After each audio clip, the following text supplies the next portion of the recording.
Début novembre 2023, Politis vous dévoilait en exclusivité le dernier marché de grenades de maintien de l'ordre effectué par le gouvernement.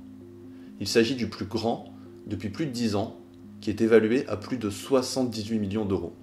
Chez Politis, cette information ne nous a pas suffi et nous avons voulu en apprendre plus sur les différentes grenades que le gouvernement allait se procurer. Dans les différents documents consultés par Politis, nous avons appris que cet appel d'offres est divisé en plusieurs petits lots.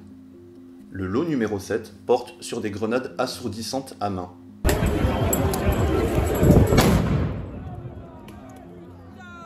« 80% de ce lot a été remporté par Rivolier pour un total de plus de 12 millions d'euros.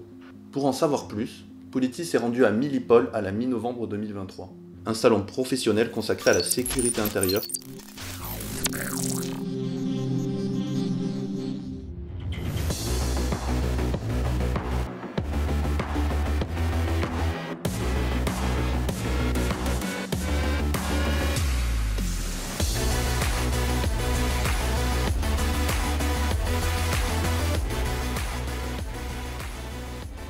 Sur le stand de Rivolier, des dizaines de marques sont présentes pour représenter le catalogue de l'importateur.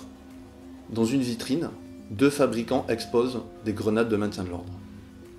L'un vient des États-Unis, l'autre Condor du Brésil.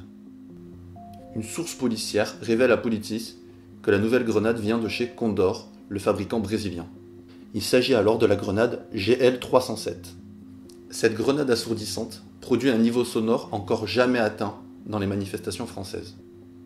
Si la grenade explose dans vos pieds, l'intensité passera à environ 170 décibels. D'après Bruit Parif, l'Observatoire du bruit en Île-de-France, le seuil de douleur pour les oreilles est atteint à 120 décibels. À ce niveau, les dommages sur l'audition sont irréversibles. This is the worst!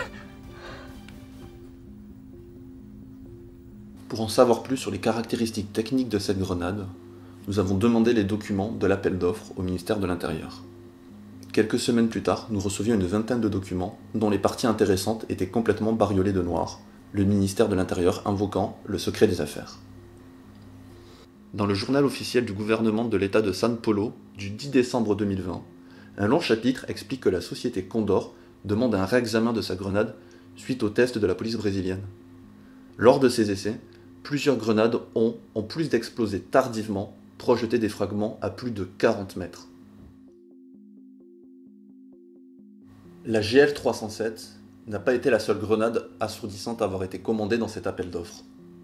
Depuis 2021, une grenade assourdissante est déjà utilisée, elle est produite par Alcetex. Politis vous l'a présentée en mars 2022 en exclusivité.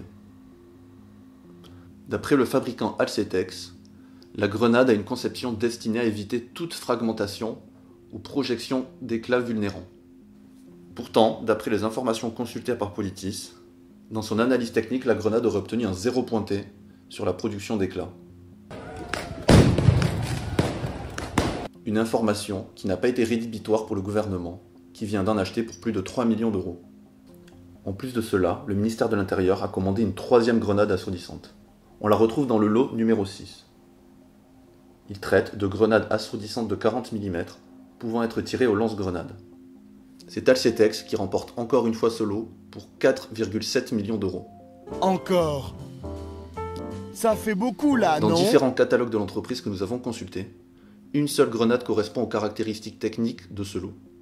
On peut alors supposer sans certitude qu'il s'agit de la grenade GM2F. Elle délivre un effet sonore de 153 décibels à 10 mètres, bien au-delà du seuil de douleur. Comme la grenade assourdissante et lacrymogène GM2L déjà utilisée, elle est décrite comme étant sans éclat. Une affirmation qui, pour la GM2L, a été contredite sur le terrain avec plusieurs personnes gravement blessées, voire mutilées par des pièces métalliques de la grenade. Avec cet achat de plus de 78 millions d'euros, le gouvernement s'équipe de 12 nouvelles grenades, 4 fumigènes, 4 lacrymogènes, 3 assourdissantes et une grenade assourdissante et lacrymogène.